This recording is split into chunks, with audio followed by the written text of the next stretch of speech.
अस्सलाम वालेकुम दोस्तों, एक और वीडियो में I welcome all of you. दोस्तों वीडियो में बात करूंगा आज आपसे जामिया मिलिया इस्लामिया BA LLB 2023 के बारे में। पेपर आज हो चुका है, आप सब ने पेपर देखे आ चुके हैं। दोस्तों एक पार्ट तो पूरा हो चुका है, बहुत सारे बच्चे अभी देने आएंगे AMU का।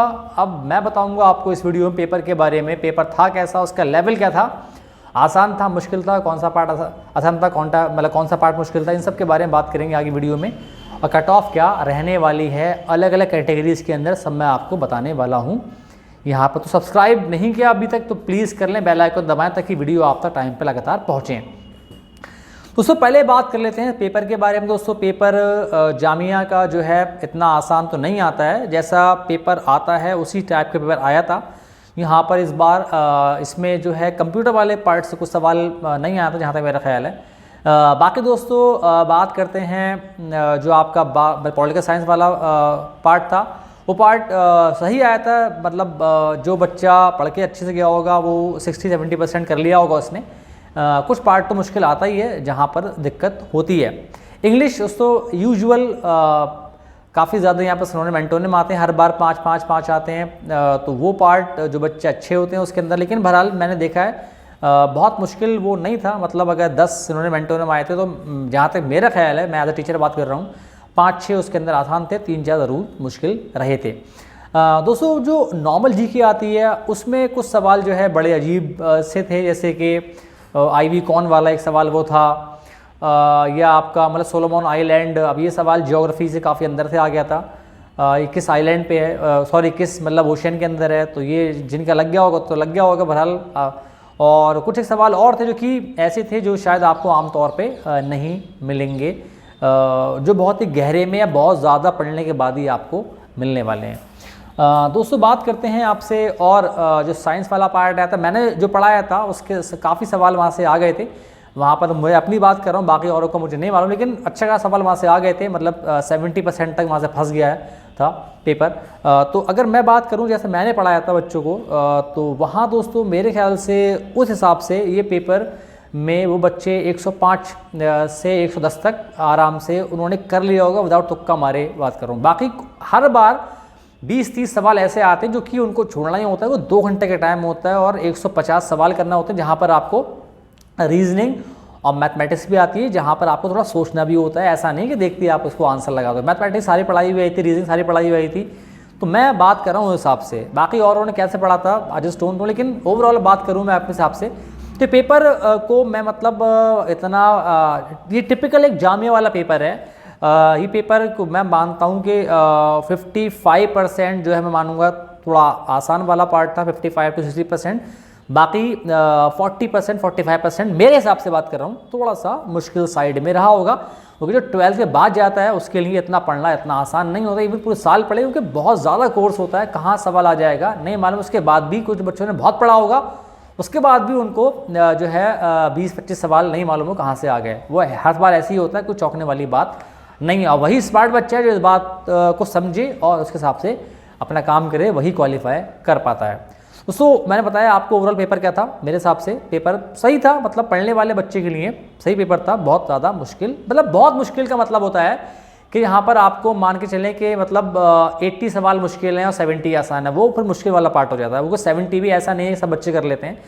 तो ये मेरे हिसाब से 55 to 45 था, मेरे ख्याल से बता रहा हूँ, 12th लेवल के हिसाब से बात कर रहा हूँ। दोस्तों बात करते हैं कट ऑफ के बारे में। पहले बात करेंगे आपसे कट ऑफ। दोस्तों जनरल अगर आप स्टूडेंट हैं इस पेपर को दोस्तों देखते हुए कट ऑफ मेरे ख्याल से जो मुझे लग रहा है ना, वो कट ऑफ यहाँ आपको रहने वाली है 80 to 83।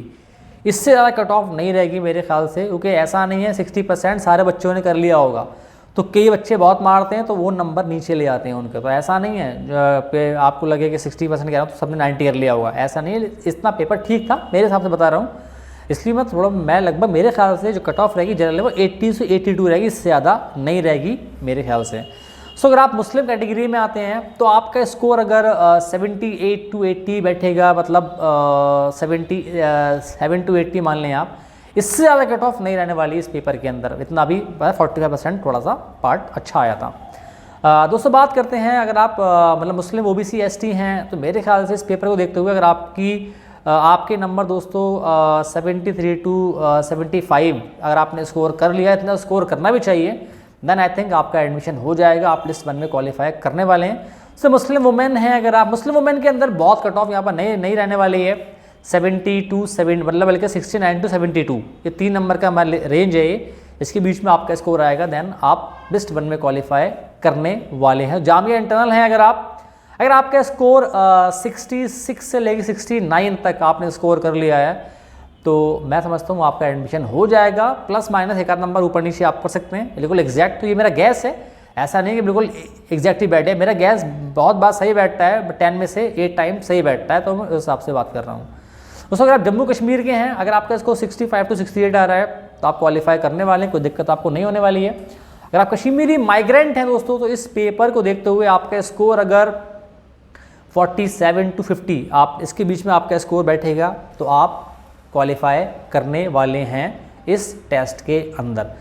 दोस्तों जिनको 2024 की तैयारी करनी है लॉ की, नंबर आपको दिया होगा स्क्रीन पे, मुझे आप कॉल कर सकते हैं। जिन बच्चों के नंबर इससे कम आ रहे हैं, मतलब 10-10 5-5 नंबर कम है जितने मैंने बताया, तो उनका एडमिशन इस साल होना बहुत मुश्किल है, तो आप ज़रूर अभी से लग जाएंगे। का अंदाज़ा आपको हो गया होगा 50-60 वालों का, कोई 60 तक 65 वालों का जनरल में कोई चांस नहीं है मेरे ख्याल से, और इवन 70 में भी जनरल का कोई चांस नहीं है, लगे हो जाएगा। ये बता रहा हूँ आपको मैं रेगुलर वाला, इवन जो सेल्फ फाइनेंस में भी इतने कम कट ऑफ नहीं रहने वाली, वहाँ भी थोड़ा थोड़ा कम मान लें आप, उसके हिसाब से कट ऑफ रहेगी, इससे बहुत कम कट ऑफ वहाँ भी आपको नहीं होने वाला। वो उसमें इसमें 2-3 नंबर का फ़र्क होता है, ऐसा नहीं कि 10-15 नंबर का फ़र्क हो जाएगा। तो 70 वाले को तो मेरे ख्याल से तो नामुमकिन है, और इससे कम वालों का तो कोई सवाल ही नहीं है। बाकी मैं बता दिया आपको, अलग अलग कैटेगरी के अंदर यहाँ आपका स्कोर आएगा, तो आप रेगुलर भी क्वालिफाई कर जाओगे, और सेल्फ फाइनेंस में थोड़ा माने आप तो आप 2-2, 3-3 नंबर कम मान लें, बस यही लास्ट है मेरे ख्याल से। इतना स्कोर आपने कर लिया है तो आपका हो जाएगा, लेकिन रेगुलर होता है, सेल्फ फाइनेंस होता है, फीस आपको बहुत ज़्यादा पे करनी होती है।